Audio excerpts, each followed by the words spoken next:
The E-train rattled west, then stopped, the lights flickering. Harry looked at the Be a Stenographer ad across from him and felt the world was good, that despite the flickering lights, it basically amazingly worked. A man pushed into the car at the far end.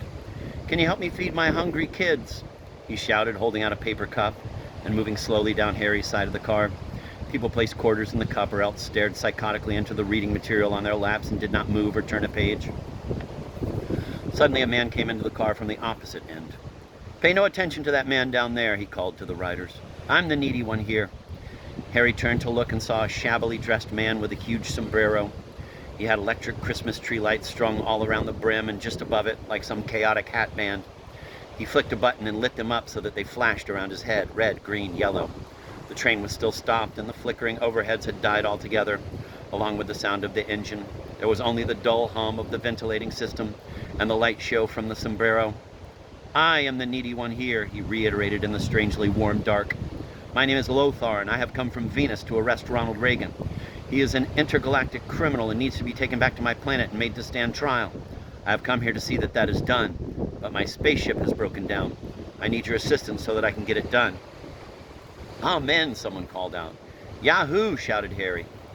"Can you help me, people? Earthlings, I implore you. Anything you can spare will aid me in my goal." The Christmas tree lights zipped around his head, people started to applaud, and everyone dug into their wallets to give money.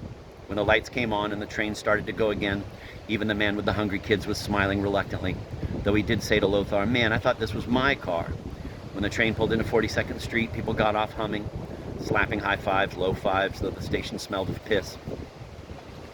Harry's happiness lasted 5 days, Monday through Friday, like a job. On Saturday, he awoke in a funk. The phone had not rung. The mail had brought him no letters. The apartment smelled faintly of truck and sewage. He went out to breakfast and ordered the rice pudding, but it came with a cherry. "What is this?" he asked the waiter. "You didn't used to do this." "Maraschino eyeballs," the waiter smiled. "We just started putting them on. You want a whipped cream too?" When he went back home, not Deli, but a homeless woman in a cloth coat and sneakers was sitting in his doorway. He reached into his pocket to give her some change, but she looked away. "Excuse me," he said, "I just have to get by here." He took out his keys. The woman stood up angrily, grabbing her shopping bags. "No, really, you can sit here," said Harry. "I just need to get by you to get in." "Thanks a lot," shouted the woman. Her teeth were gray in the grain like old wood. "Thanks." "Come back," he called. "It's perfectly okay." But the woman staggered halfway down the block, turned, and started screaming at him. "Thanks for all you've done for me. I really appreciate it. I really appreciate everything you've done for me my whole life." To relax, he enrolled in a yoga class. It was held 3 blocks away.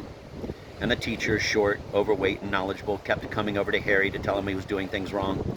"Stomach in, shoulders down, head back," she bellowed in the darkness of the yoga room.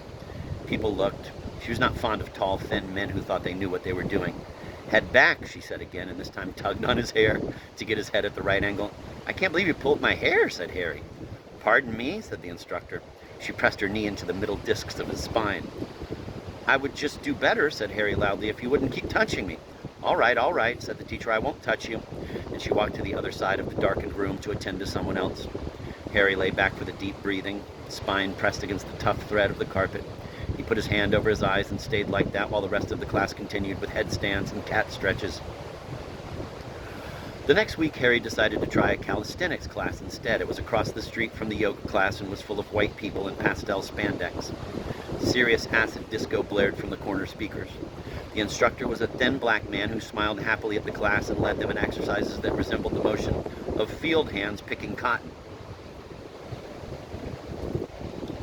"Pick that cotton," he shouted gleefully, overseeing the group, walking archly among them. "Pick it fast," he giggled, clasping his hands.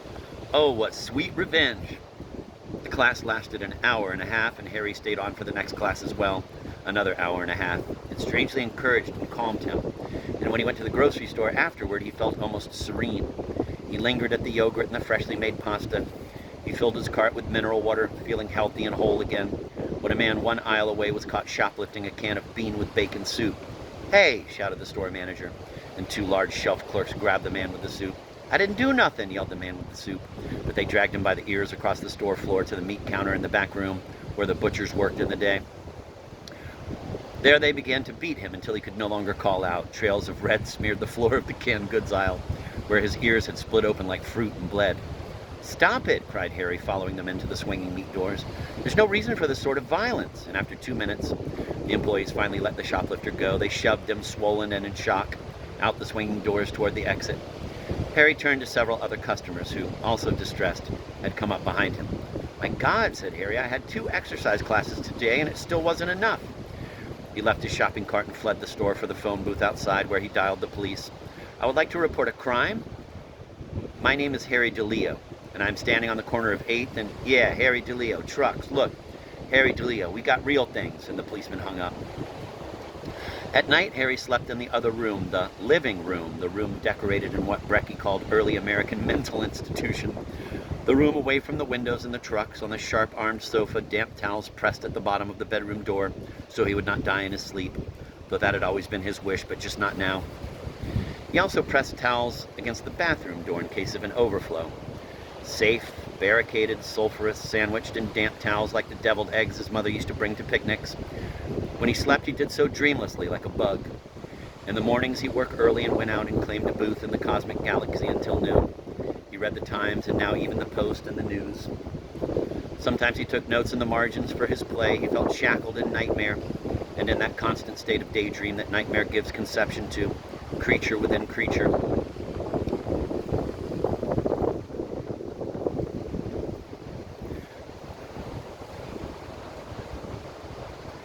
In the afternoons, he went to see teen movies starring teens. For brief moments, they consoled him in a way he couldn't explain.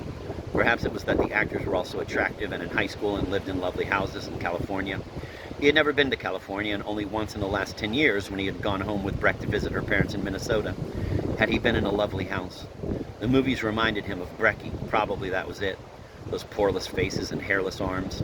Those idealistic hearts knowing corruption for the first time and learning it well. Harry would leave the movie theater feeling miserable, stepping out into the daylight like a criminal, shoulders bent into coat hanger angles, in his body the sick heat of hangover, his jacket rumpled as a sheet. "Harry, you look like shit," said Deli in front of his building. She was passing out flyers for the 25-cent Girls Pavilion.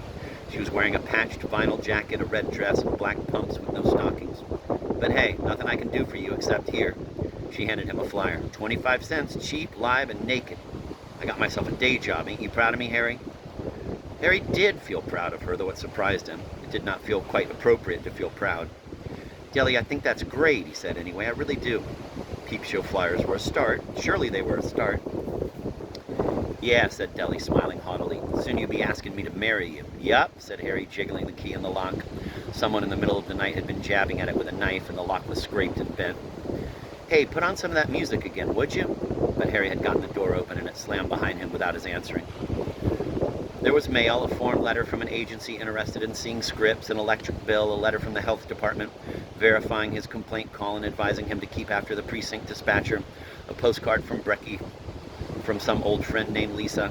A postcard for Brecky from some old friend named Lisa, traveling through Italy. "What a place, gal," it said. "Hello to Harry."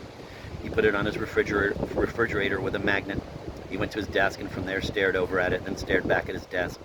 He went to the window overlooking the street. Deli was still down there passing out flyers, but people were not taking them anymore. They were brushing by, pretending not to see. And finally she just stood there in the middle of the sidewalk, frowning, no longer trying, not thrusting a flyer out to anyone, just letting the crowds break in front of her like a wave, until she turned and walked with them, up to the corner to the light, and threw her flyers into the trash, the way everyone else had done. The next day, Harry got a phone call from Glenn Scarp. "Harry, my man, I'm in Jersey directing a scene for a friend. I've got an hour between 7 and 8 to have a quick drink with you. I'm taking a chopper. Can you make it?" "I don't know," said Harry. "I'm busy." It was important to be cagey with these guys, to be a little unavailable, to act as if you, too, had a helicopter. "Can you give me a call back later?" Sure, said Scarp, as if he understood too clearly. "How about 4:30? I'll give you a call then."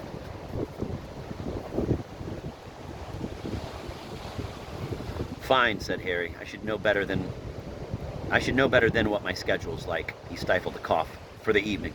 "Exactly," said Scarp. "Fabulous." Harry kept his dirty clothes in a laundry bag at the bottom of his closet. He grabbed the bag up, crammed into it 2 other pairs of underwear which had been floating around, and dashed across the street to the Korean laundromat with a large box of generic heavy-duty laundry detergent. He did his wash in an excited fashion, got pushy in claiming a dryer, went next door and ordered a fried egg sandwich to go with ketchup, and ate it back at the laundromat, sitting on the window ledge next to a pimp with a satin tie. At 4:30, when Scarp called, Harry said, "All squared away, just name the place." This time they met at a restaurant called Zelda. Harry was wearing clean underwear and socks. "No one ever uses apostrophes anymore, have you noticed?" said Harry.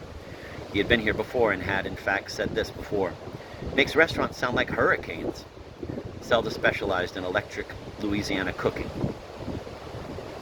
Oh, excuse me. Zelda specialized in eclectic Louisiana cooking. It served things like salmon fillets with macaroni and cheese, both with bones, capes, ponchos, and little sundresses hung from the ceiling. It was strictly a crazed Southern woman's idea of a restaurant. Harry and Scarp sat in the bar section near the piano, hemmed in on every side by potted plants. Scarp was fishing for descriptions. "There's no business like show business?" burst out Harry.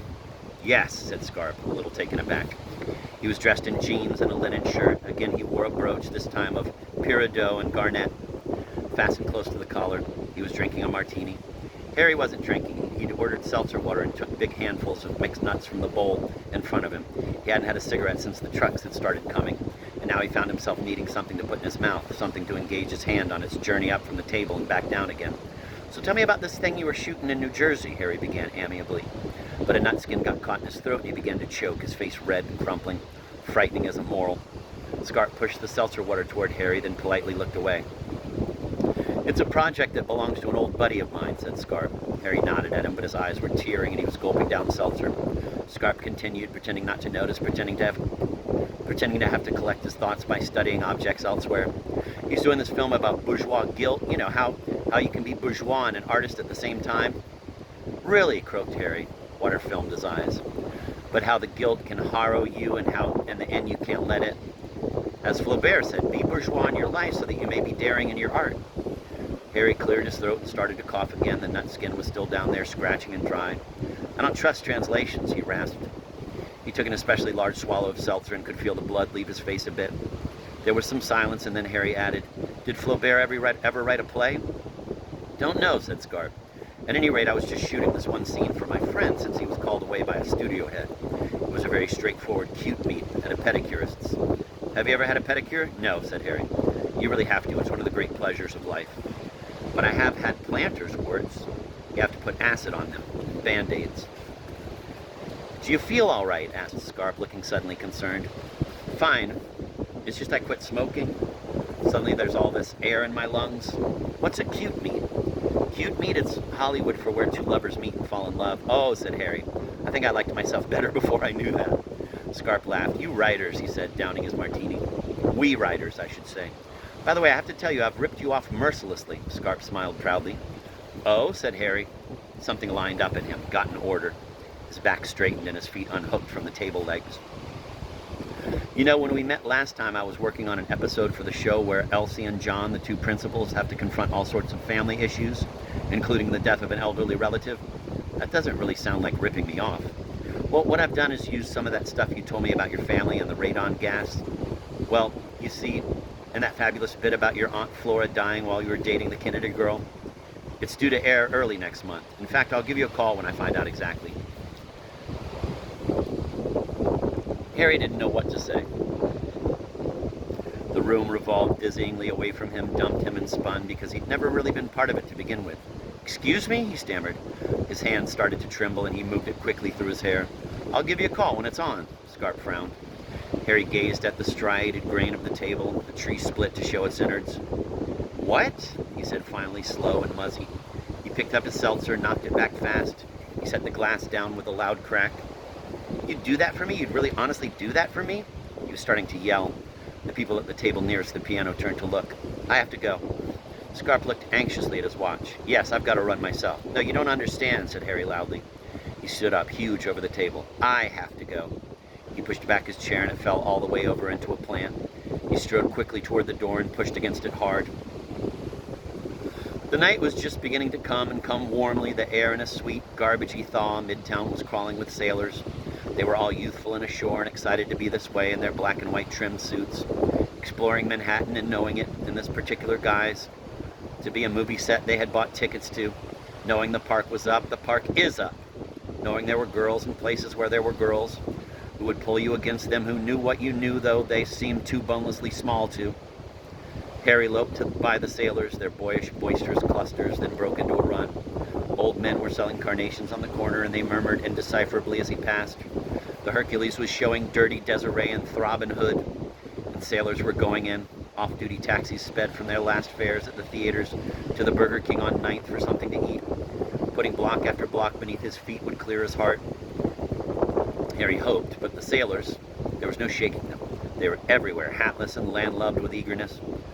Up ahead on his block, he saw a woman who looked like Deli strolling off with two of them, one on each arm. And then, it was Deli. He stopped, frozen mid-stride, then started to walk again. "Ah, Deli," he whispered. But who was he to whisper? He had tried to be a hooker himself, had got on the old hip boots and walked, only to discover he was just a slut. The battery's down, he thought. The battery's down. He stood in front of the 25-cent girls' pavilion. Golden lights winked and dashed around the marquee. "Wanna buy, man?" hissed a guy urinating at the curb. "I got bitches, I got rods, I got crack." Harry stepped toward the cashier in the entrance booth. He slid $1 under the glass, and the cashier slid him back 4 tokens. "What do I do?" he said, looking at the tokens, but the cashier didn't hear him. 2 sailors came up behind, bought $4 worth, and went inside smiling. Harry followed. The interior was lit and staircased like a discotheque, and all along the outer walls were booths with wooden doors. He passed 3 of them and then stumbled into the 4th.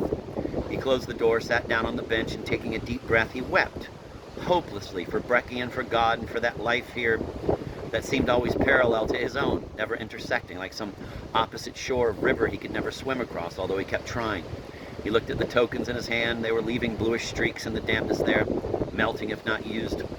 He fumbled, placed one in the slot, and a dark screen lifted from behind the glass. Before him, lit and dancing, appeared a 25-cent girl, naked, 30-ish, auburn-haired and pale. National Geographic goes to Ireland. There was music playing, and she gyrated to it, sleepy and indifferent. But as he watched, she seemed to lift her eyes, to spot him, to head toward his window, slow and smiling until she was pressing her breast against his pain, his alone. He moaned, placed his mouth against the cold single rose of her nipple, against the hard smeared glass. Though given time, and this wonderful time, he felt it might warm beneath his labors, truly, like something real.